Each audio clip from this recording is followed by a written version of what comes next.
Well, good morning, everyone, and welcome to St. John's Power Hour number 10. This is going to be a perfect 10 for sure. I hope everyone had a great weekend, and for the fathers that are listening in today, a happy Father's Day, belated, I should say. Over the 10 Power Hours, we've had such an array of topics. I know Kevin can attest to it because he's signed on for the very first one, and he's been with us throughout all our programs, and we appreciate it at that. We had to reach out to athletics. How could we not cover our Red Storm teams? I am getting lots of questions. Everybody wants to know, are our teams feeling well, and what's in store for us when our season is coming upon us. As a Johnny from the 80s, my college years and my college life was all about St. John's basketball. I have great memories of Coach Carnesecca and Wennington, Mark Jackson, Walter Berry, Mullen, just to name a few.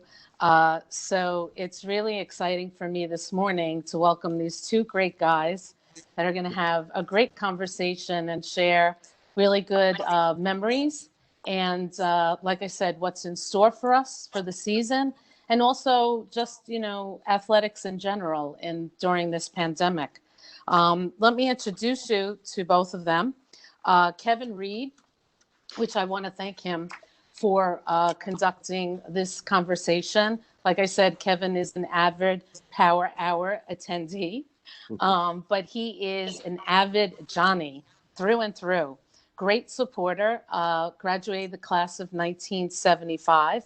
He is the chair of the Board of Advisors for the Tobin College of Business. He is a member of our Founders Society and our Loughlin Society, and also the Red White Club. And that's why I had asked him to conduct this conversation with Mike. And he's also a member of what is a newly formed Champions Club. And you're going to meet, if you don't know Mike Cragg, I'm looking at this bio, and I see that Mike is entering his third year at St. John's. I have to say, Mike, it doesn't seem like 3 years. It seems like you've been here longer. Yeah. And No, it does. and he's coming with 30 years of intercollegiate athletics administration experience, primarily from Duke. In his 2 years of Red Storm, we've won 4 Big East championships, had 6 teams complete national postseason competition, and also proudly, St. John's student athletes have also shined in the classroom under Mike Cragg's leadership, finishing 10% of their sport in academic progress rate, and 141 semesters with 4.0 grade point average. That's fantastic. So I'm really proud to be a Johnny. It's great working with you, Mike, and it's great knowing Kevin. And I will just say one more thing. Unfortunately, we can't meet in person, but Kevin throws a great barbecue every July for the alumni. Him and his wonderful wife, Joanne, welcome us into their home. And I'm really going to miss it this year, Kevin, but hopefully we'll be back next year. So I'm going to turn it over to you. Thanks so much again. Enjoy the conversation, everyone. Thanks, Susan. Thank you, Sue. Greatly appreciated. And I know myself and Joanne are going to miss hosting the barbecue as well. I think last year we had close to 120 Johnnies, and we were trying to get to 150 this year, but that'll have to wait until July of 2021. With that said, Mike, great to see you. Looking at the background, I can tell that's not Queens. Where are you today? Yeah, no, Queens is beautiful, but no, we are in North Carolina right now, getting a little bit of remote work in and from here, and seeing some old friends and family, and so it's been good to see 4 different walls than we've been seeing for the last 3.5 months, and so a little relaxation, but a little work too, and it's great to see you as well, and I thank Susan for the introduction. But one of the things she said about our student athletes in the classroom and their success, it didn't start when I got here. It's been a long-standing tradition, and we continue to have great success in the classroom. And So I'm just happy to join a great tradition and a brand in college athletics in St. John's. And even though this will be my third year of seasons, I've only been here 18 months. And so it may seem longer, as Susan said, but it might be because we're all staring at the same four walls too. So, but anyway, thank you for having me today, and look forward to the conversation and hearing questions from everybody. Terrific. First and foremost, how are you and your wife, Paige, holding up over the last, I guess it's 14 weeks, 15 weeks since St. John's closed? Yeah, well, we are doing great, thank you. Safe and healthy, and so that's obviously the first priority for us and for all of our staff, coaches, and student athletes. And we came through the beginning of the epicenter of the pandemic right in Queens, in a tough spot, but relatively unscathed as far as our athletic department goes.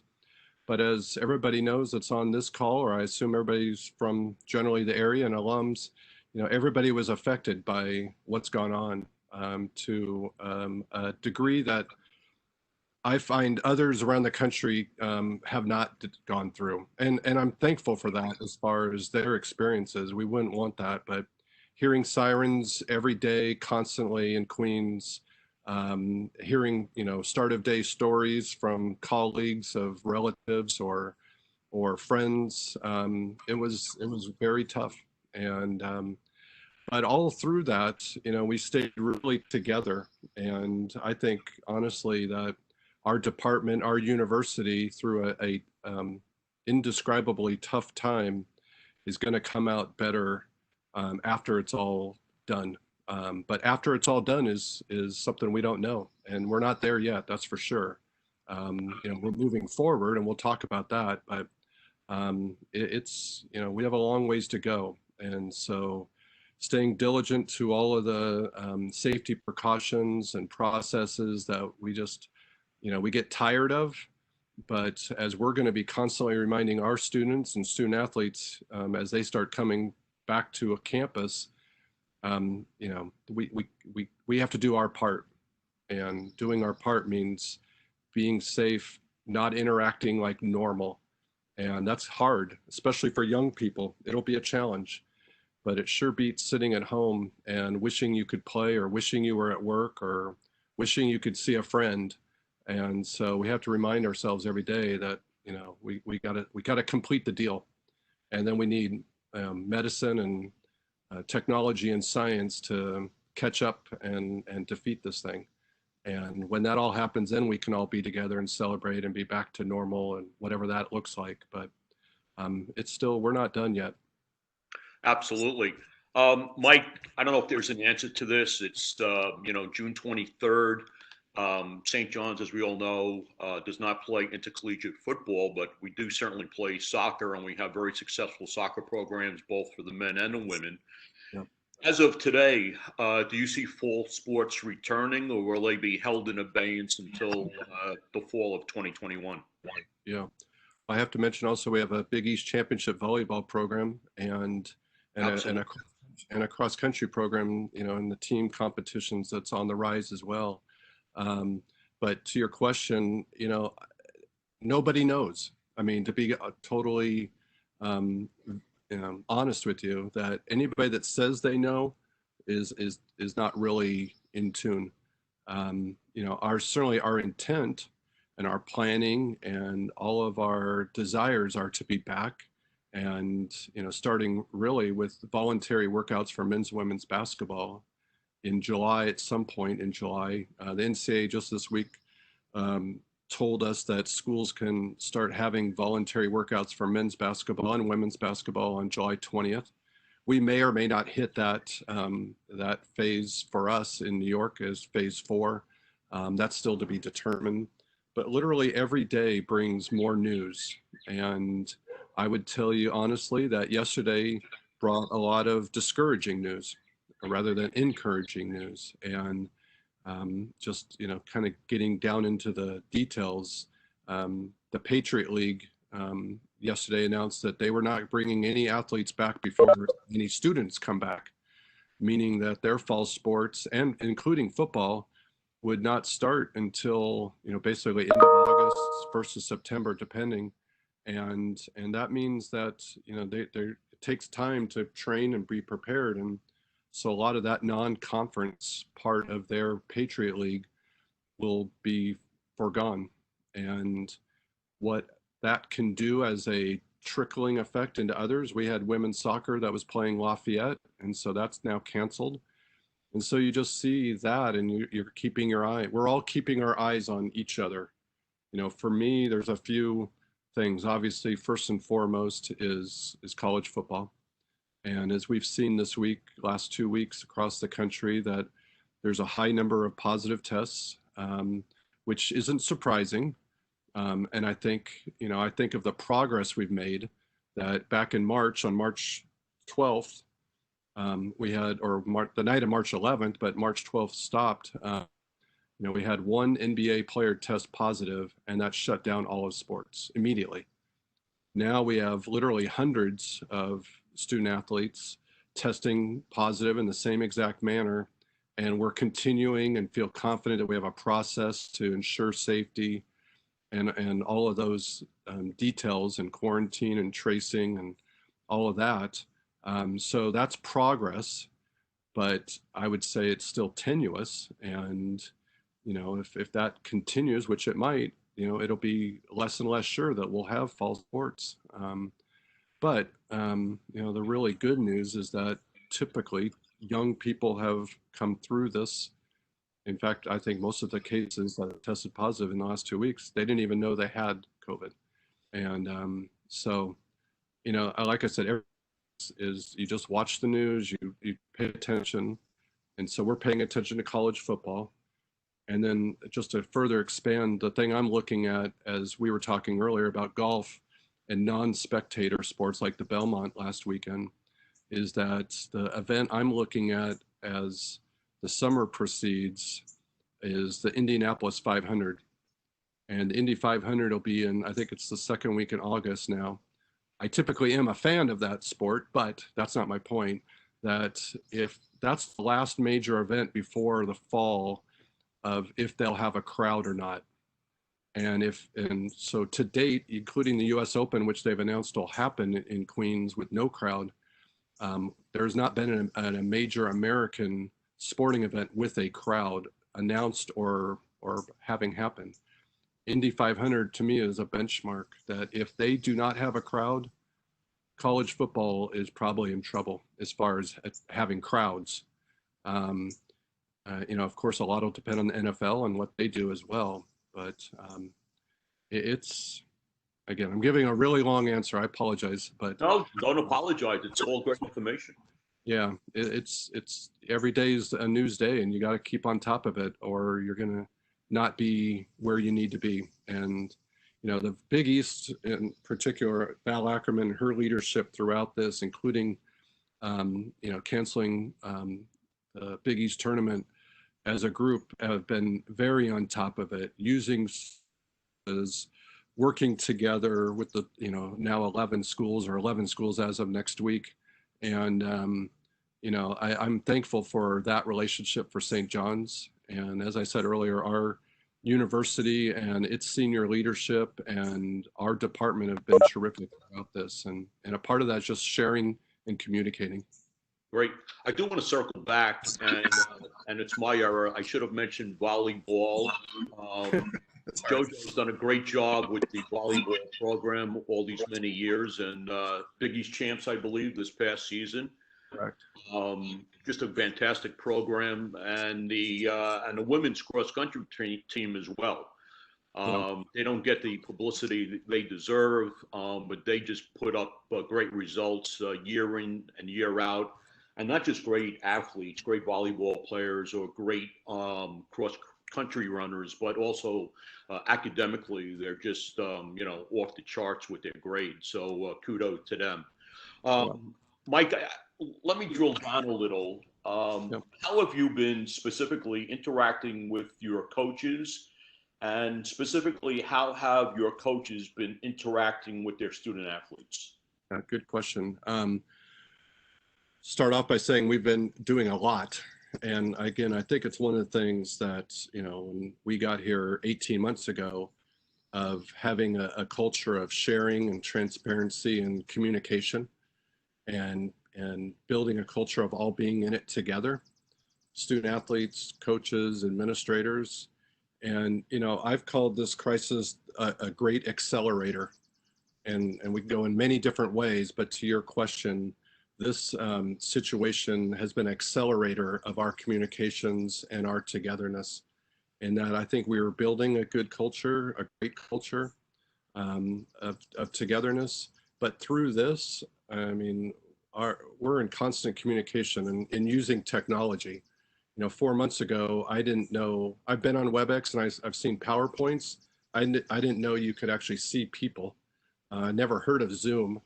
And now these are all tools that we have that, create this intimacy and this sharing of information that's, to me, was unprecedented, and it's in daily use. I think I've surprised my wife on many occasions that she didn't know I was so busy at work. And I said, yeah, actually, I do work, but now she can hear and see it up close, and it's constant. And then I'm not even talking about using my phone and texting and all that, but our coaches have been terrific. We meet head coaches and myself once a week, and we've had some guest speakers. We've had some topics like we're going to have later today. And then we've just had general sharing as this has gone on. And then I meet every day with my executive team. There's 7 of us in our senior most leadership. And then we have a senior leadership group that's, we meet once a week. Through the crisis, the immediacy of getting our student athletes home throughout the world, literally, there was a lot of communication by our coaches and pulling together teams and reminders that they're still in school. They still need to stay focused. And that came with, obviously, with a lot of challenges and uncertainties that still go on. And then we moved to the next phase of, 3 weeks ago with George Floyd and all of our social justice work and awareness and education and communications and all of that, again, hyper speed again into conversations that, frankly, our young people, our student athletes who we are here to serve, are ahead of us in a lot of ways. And so us being a part of their team, we've had a lot of meetings. Our coaches have done a terrific job. We are very blessed at St. John's to have a great inclusive and diversity group on campus. But we also have an expert in Nancy Kaplan, who Kevin, who has moderated a lot of discussions for us, and has trained and been a part of Richard Lapchick's group down at University of Central Florida. And so we're beyond our conversations and discussions have been, I would think, beyond most. And that includes with our student athletes, with our administrators, our coaches. And so to me, that's exciting. It's challenging. You have to face facts and learn. I mean, I think that's been, so again, it's been a great accelerator, this whole experience. And, but like I said at the beginning, I feel that when we come through all of this and, now as we enter phase 2 in New York, and a beginning in the next couple of weeks of people being back on campus and preparations for August 24th with all of our students, start of the fall year, we're going to be at a better place having gone through it. Absolutely. And, one of the positives, and I think everybody on the call would agree with this, is that I think it's a major advantage in today's world to be a diverse university. And St. John's has been way ahead of the curve in terms of diversity. In fact, I would guess we are probably the most diverse university of any school within the Big East. So again, we mirror New York, we mirror obviously Queens, where we're located, and again, I think that's a big advantage. I agree. I think I mean, Queens, New York is the great melting pot. And so we come from a place of strength to start with, but recognizing that we all have a lot of work to do. And I look around our athletic department, to be quite frank with you, and we don't reflect all of our student athletes and our student body. And so we have to do a better job of that, and we're committed to that. But there's challenges across the board. But I agree with you. We come from a place that we have incredible strength and empowerment of all people. And it reflects on all of humanity. And so it's been, we are going to come through all of this better and be leaders. And that's my goal, is that we're leaders. We're not just followers. And St. John's has a leadership role, and starting with our president, and he's been terrific and vocal in this, and our head basketball coach, and it's my responsibility to be vocal and loud about it as well.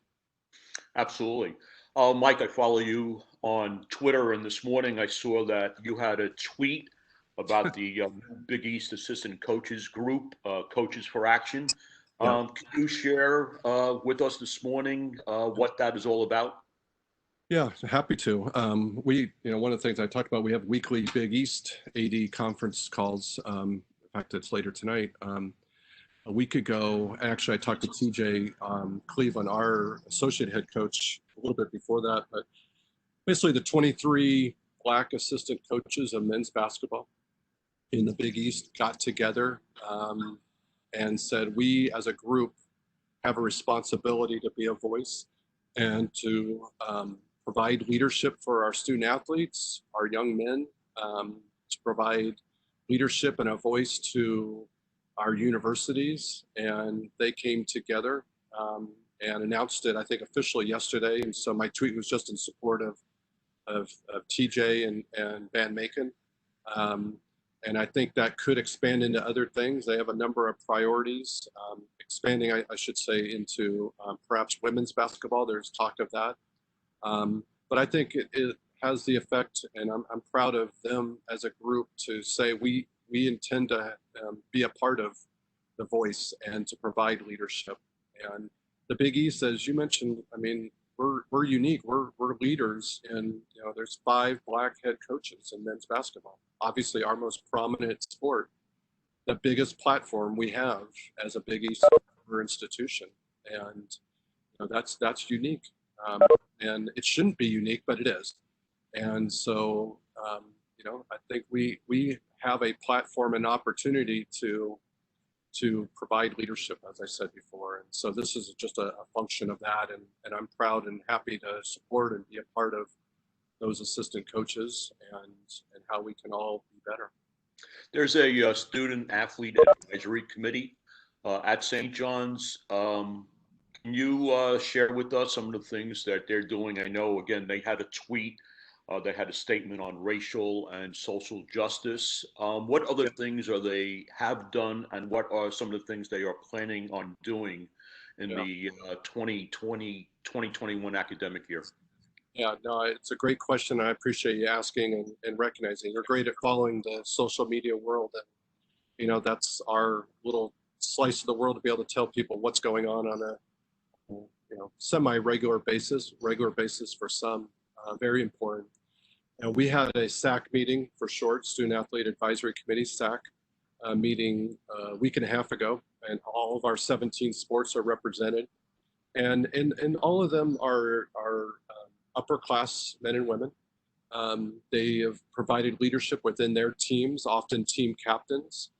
A couple of them are involved at the Big East level, and the Big East level then is involved in the national NCAA level. And we had a really great discussion a week and a half ago with Nancy Kaplan, who I mentioned. And really the first phase of this, as it's really been 3-4 weeks of attention, and sadly to speak, there should have been more attention to it before. But a great 2-hour discussion of things. What you just asked is what should we do, and that's the challenge I've given myself and everybody in our department is, what are we going to do? It's not just let's meet about it, let's talk about it. Gosh, it needs to be better. We're going to be active, and we're going to be committed and engaged, and that's what, honestly, that's what young people expect. And if you aren't, then you might as well move aside. That's their take on the world, and I loved hearing it from them. I'm fortunate. I have two adult daughters that have taught me well, and I've learned from them. Hopefully, they've learned from me as well over the years. But that the young people today, they demand change in our society. They expect change, and I couldn't be more proud and happy. And so hearing them, my role has been a lot of listening to start with, and hearing some stories of our student athletes, our coaches, our administrators, and then trying to have a better understanding from other people's eyes. And that's what I would always tell people is look at it from other people's eyes, and you'll have a different appreciation or a different anger level than maybe you would expect. And I think that's been the biggest awareness. So for our student athletes, what you said, I'll just say this, that we'll have a lot of stuff, but the number one thing that comes up in every meeting from the very first one we met 3 weeks ago is about voting and how to register and how to be involved in the process. That's to me, A1 priority, that our young people, our adults, we have to prioritize voting and being a part of the process. Who somebody votes for, that's up to them. It's not a part of our education. But how to register to vote, how to have absentee ballots in the case of many of these students, and then on election day, make sure we're active in helping people get to the polls and/or making sure you vote, not and/or, but and voting. So I can tell you that's our one priority. I can put a stake in the ground. You will see a lot of activism around that. It's already active on campus, but our students are very excited about that as a vocal part of their platform. Let me ask you another question and keep this student-centric focus. And that is we already know and are happy to report that we've had great success academically. Let's talk a little bit, if you will, about the assistance that our athletes get from Eric in academic support and his team. I think many of us aren't really aware of what goes on behind the scenes that helps foster such a great success rate academically. Yeah, well, thank you for the question. And I shout it from the rooftops. And as Susan said, we have a long tradition of this, but I would venture to say that we have never had a better semesters than this past year. And this past spring, as you mentioned, our 17 sports, nearly 340 student athletes. And you have to think about this when I give you the number. They combined in the classroom, all 340 student athletes, of getting a 3.72 GPA. Wow. 3.72.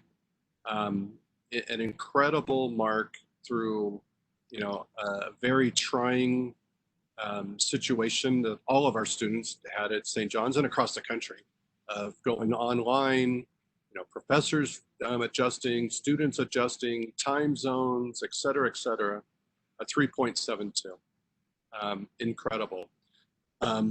For the last 2 semesters, our men's basketball team have both semesters had over a 3.0, which is, as Kevin has told me, is probably, or you're Kevin, Eric told me that that's probably not happened, and so it's been a cumulative, everybody all in, credit to Coach Anderson, all of our coaches, and Eric Reinecker, as you mentioned, and his team.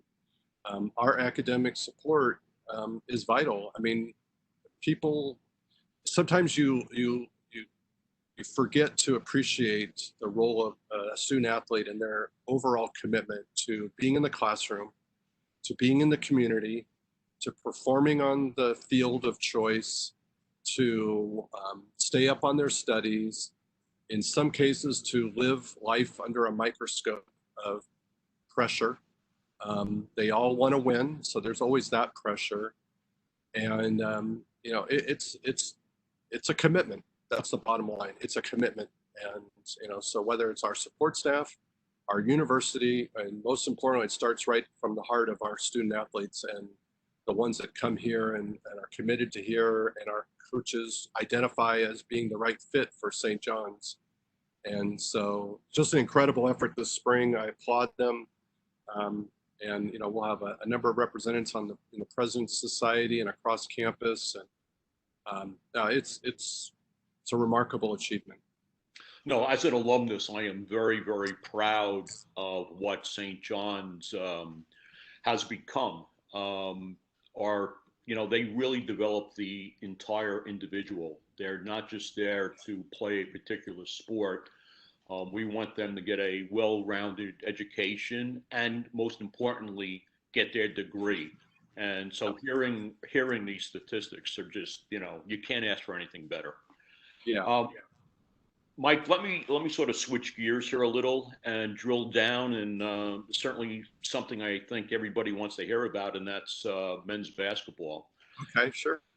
How do you see and I realize it's June 23rd, and it's you know, probably difficult, if not impossible, to give an answer, but how does that look right now? Are we going to play basketball? I think I saw something that Jay Wright had said that, and I hope I'm not misquoting him, that we're probably not going to have fans in the stands this college basketball season, and a lot can change between now and then, but how do you see things shaping up? Yeah, I mean, you know, we're back to my beginning. Anybody that says they know, they don't know. And so I know Jay's comments could very well end up being accurate. I'm on the other side of I'm hopeful that we're going to see, you know, at least 50% in there for all of our games. But, you know, there's so much time between now and then.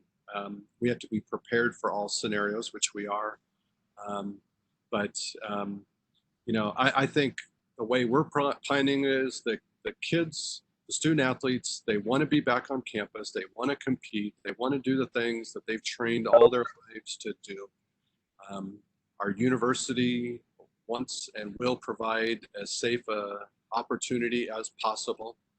And then we have to be ready for bumps along the way, and how we handle that in a professional and safe environment with, you know, processes and procedures are important. As I mentioned earlier, the education is important of how to handle themselves, us too, not just the students. And if we can do all that, then we, you know, hopefully, like I said, medicine and science will pick up and be on our side by the time basketball season. I'm a half full guy, even though my coffee cup is getting half empty right now. So I'm coffee, but overall, I'm a half full guy, and so I believe we're going to have a college basketball season, and we're going to be in MSG, and we're going to be in Carnesecca, and we're going to be competing for a Big East championship. And to me, that's what I love about college athletics. I love sports, and so, you know, I'm going to put on my happy hat for this part of the conversation and tell you that, you know, what Coach Anderson is building is a culture of all in, of doing whatever it takes, of building teams, building character, building you know, togetherness, and I couldn't be more excited about the future of St. John's basketball. And if people didn't see that already with a glimpse of how our team progressed last year, then, you know, keep watching, because you're going to see more of that. And Coach Anderson and his 18 years as a head coach, never having a losing record, saying to all of us that were listening a year ago that his teams get better and better throughout the year. And that's exactly what happened. And I'll still always go down swinging that we were going to win the Big East championship. and that, we were at halftime of the #1 seed going down, and we had already beat Georgetown. The bracket was in our favor. It was going to become our home court, and we were headed to the NCAA tournament as the Big East champions. You can try to convince me otherwise. I know nobody in this crowd will, but that's how I look at the year. It was an amazing success and a year of growth and learning. I mean, again, that commitment we talked about, it is in men's basketball particularly a high level of commitment to be at a school like St. John's, to be competitive on a national stage and perform in the classroom, perform in the community, be watched by everything you do, and in New York City. Besides that, it's pretty easy. And so that's what gets you excited and gets your heart going and blood flowing and all those things. And so our alums, our people, they should be really excited, and I sense they are. And if it wasn't for this pandemic, which is a big if, but if it wasn't, I think we'd be on our way to record-setting ticket sales. I think there would be a whole lot of excitement. I think we'd be talking about Greg Williams and Marcellus and the new freshmen and Rasheem and all that Coach Anderson's doing and the stability and wow in the classroom. And, that's part of the downside of, gosh, we're going through all these other things that, are good for us to go through. But the fun part of sports is what everybody's anxious for too. And I'm privileged and happy to be a part of that. And, but I couldn't be more excited. And, there isn't anything, we all love all our sports and nobody loves them more than I do. But there's one sport that changes the trajectory of a university. And I've lived that in my previous life, previous school, and been a part of that and seen how it changes an entire university on a global stage. And I was fortunate to see that for 30 some years. And I truly believe we are at a place where we're going to do that again at St. John's. That it was, as Susan talked about, in the 80s, and one of the all-time winningest programs. It's still one of the all-time winningest programs. That we're on the brink of doing that again and competing for Final Fours, competing for Big East championships. We're going to need some luck along the way. It's not an overnight thing, but it's very clear if you follow recruiting, which I know you do, Kevin, that our coaching staff is in with the biggest and brightest of the future. And it's very, very exciting. I hate that all the work around ticketing and marketing and all of that, we're doing all those things, but who knows if it's going to pay off this year, but it's going to pay off down the road. There's no question about that. Well, I know one thing for sure, we are incredibly fortunate to have you as our AD and Mike as our coach. I mean, we really lucked out when both you and Coach Anderson decided to come to St. John's. I mean, you have added a very high degree of professionalism and experience, and you want to win, and most importantly, you want to do it the right way, and you are doing it the right way. So again, as an alumnus, I thank you for all that you have been doing, because it's noticeable, the effort that you're putting in and the effort that Mike and his staff are putting in and day out. So again, thank you for everything. Well, thank you, and I'll bring you to my next contract negotiation and royalty check when this is over. But your words are kind, and I thank you. And honestly, for Coach Anderson and I, we talk almost every day, and we both feel the same way. We're incredibly fortunate and privileged to be here, and it just things happen for a reason. And so us to be together and be here and be with everybody, we're all in the same team, and that's how we're getting through this day-to-day grind that we're going through right now. And then, like I said, we'll get to a point where we can have the fun parts again. No, absolutely. I know when people say, things happen for a reason, I always respond with, I just hope they happen for a good reason. And certainly having you and Mike join the St. John's family has not only been a good reason, it's been a great reason. Mike, earlier you mentioned that the Big East Conference is getting a new member next week. I like to call them the Evil Empire. I'm talking about UConn. Can you talk a little bit about their addition to the league and how that's going to affect other programs within the conference? Yeah, well, it's a big change. I think one of the things that the Big East more than survived the transition of conferences and mergers and leaving and realignment that we all went through in college athletics several years back, that the Big East came out stronger than most would have ever expected, and stronger enough that it would attract a former member and football playing institution in UConn. To me, I think it just honestly puts us as St. John's further behind in facilities, further behind in operating budgets, further behind in all of that. But that doesn't mean when you're further behind, you can't win. And so we are going to still win. We are still going to expect to win. But the dynamics of a football playing school with an annual budget of around $80 million, which is what they're bringing to the table, which nobody in our conference, including, you could argue Villanova has the top athletic department in our conference, maybe Georgetown, one of those two overall, that's another level. And so I take that to mean that our presidents across the board who voted yes mean that they understand that they have to up their game to commit to us being competitive in an arguably very, very challenging time, an unprecedented economic and challenging time.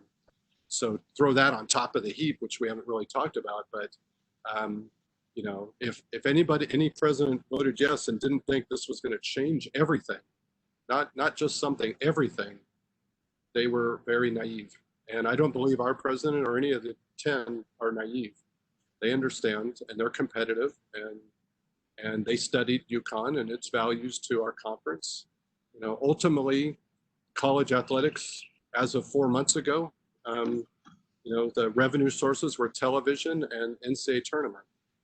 I say 4 months ago because who knows what that means now. But the gamble and membership of an 11th school being UConn is that the next TV contract will be more lucrative for all 11 schools than it currently is. That the successes in particularly men's basketball will be more lucrative than the previous. That's the gamble.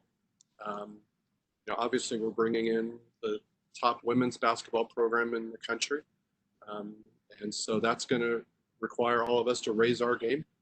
Coach Tardamella and our program was also headed towards an NCAA tournament bid and has a tradition of postseason play year in and year out. Has a tremendous record against UConn over the years of the old Big East. So I know Coach T is going to be up for the challenge. I know our program's going to be up for the challenge. But, UConn just is leaving a conference that I think their women won whatever. They were undefeated in however many years they were in the American Conference. They haven't lost since the old Big East won a league game.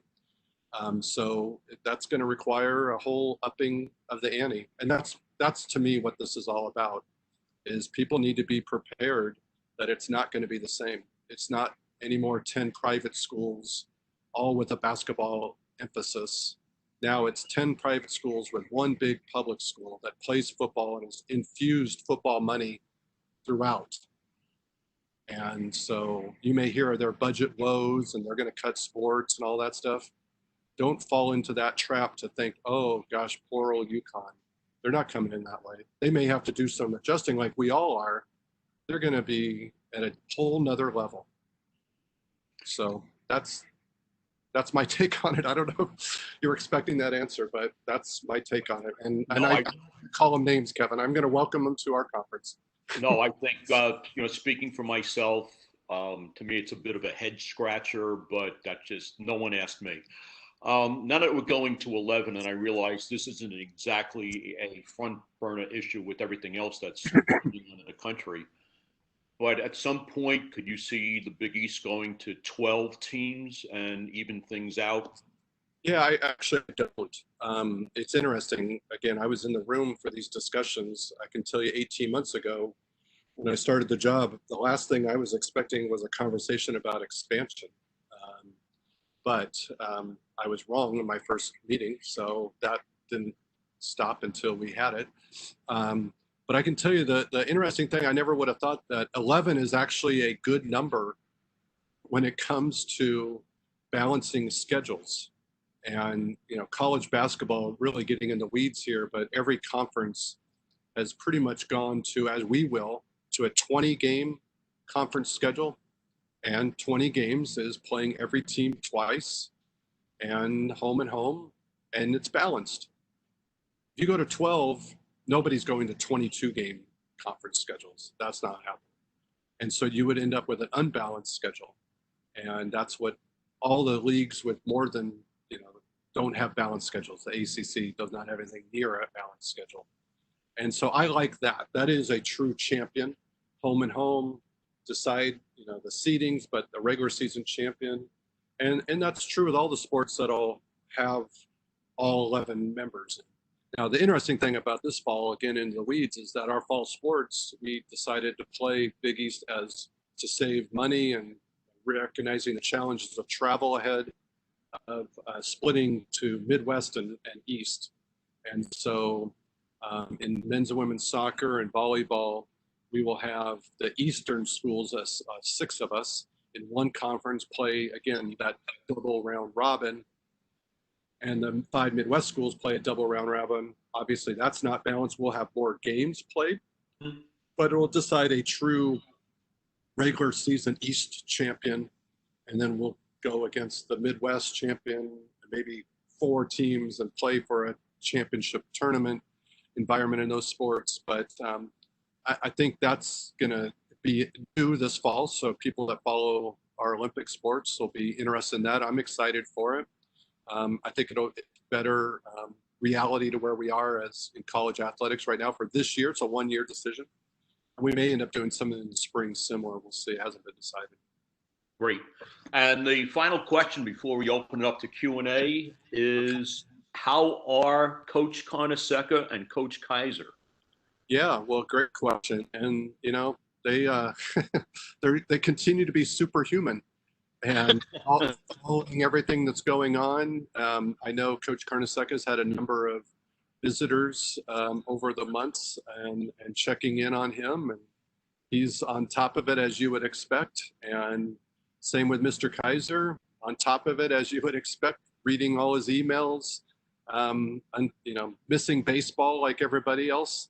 And but he's on top of it, and he made sure to get the video of our awards banquet that we did on virtual on our website on redstormsports.com, and he was there and got it watched so he could check in on how our student athletes, who won the awards, and make his notes and all that stuff. And so for those two,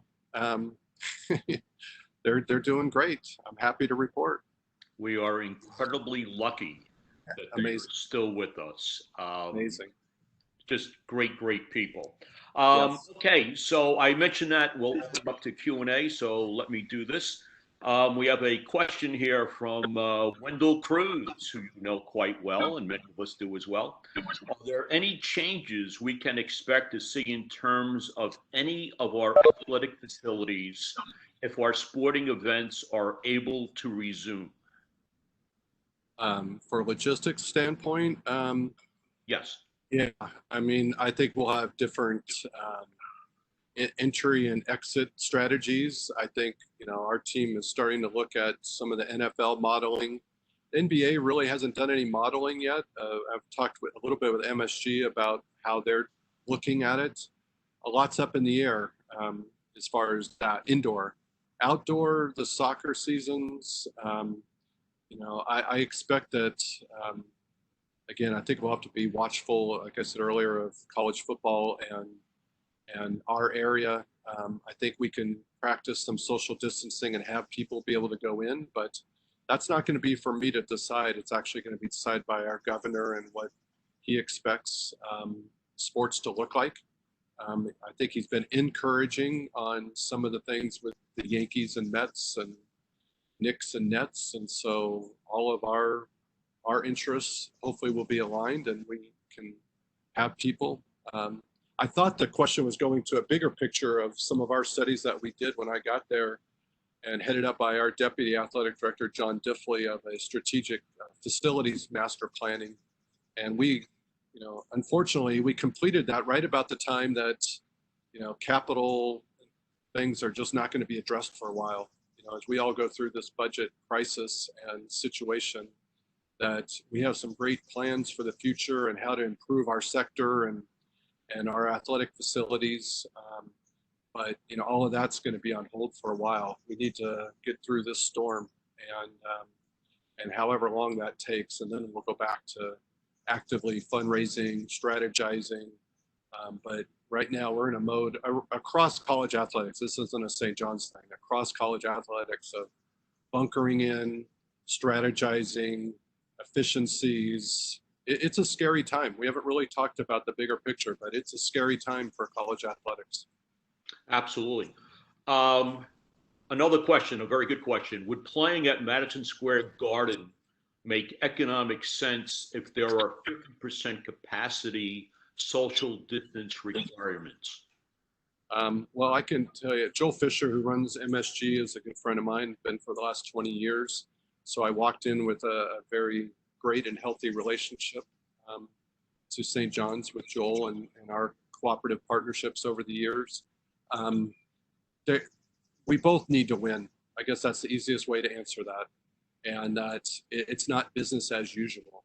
So will it make economic sense? Yes, it will, because we're not going to do it unless it does. And same goes for Joel. He's not going to do it unless it does. And so being partners is the key. And I'm 100% confident we will be partners. It's important for our brand, for our stature, for our recruiting, that we have a presence in MSG. And if it doesn't, though, and we have a one-year blip where we just can't, if there's no crowds, if we are in a no crowd situation, I'm not sure we gain anything by playing in a game in MSG. I mean, I assume it would be free. So they may want us in there just to have a free open day so they can do whatever they need to do. But, there's so many scenarios. It's June 23rd. I had to look at the calendar real quick.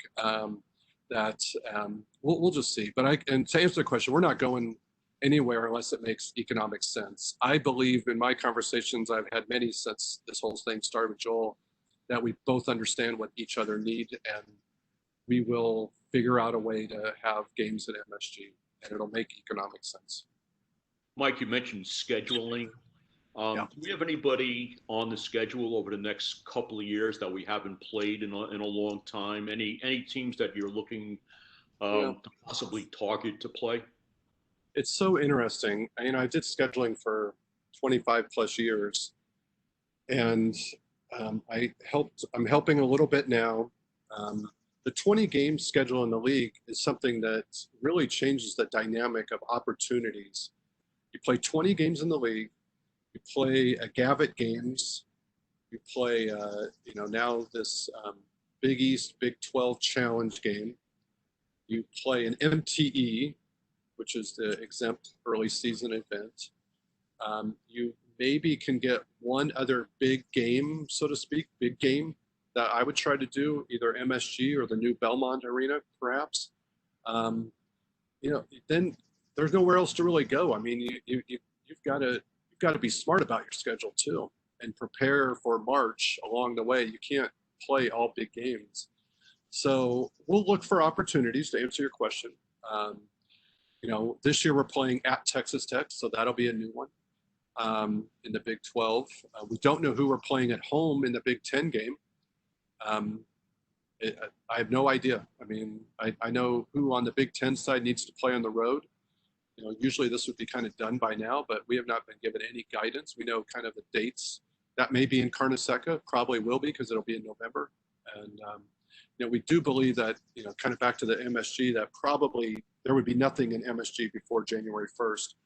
They may have their own events, NBA, NHL, but likely on our side, we probably will not do that. We probably will stay in campus for the first couple of months. And that's kind of the interesting thing. There's some flexibility in all this too, that, I anticipate we're going to announce season tickets fairly soon and will include some MSG options, but it will be very undefined. And because nobody can define anything right now on June and probably July, and, likely into August will still be undefined in some way or sense. But you just have to live in that world right now of unknowns. No, exactly. I have a question here. I think you may have answered it already, but I'll ask it. Is the Belmont Arena a viable alternative to Carneseca as well as Madison Square Garden? Just as a one-time special event. We're not going to try to now have 3 home courts.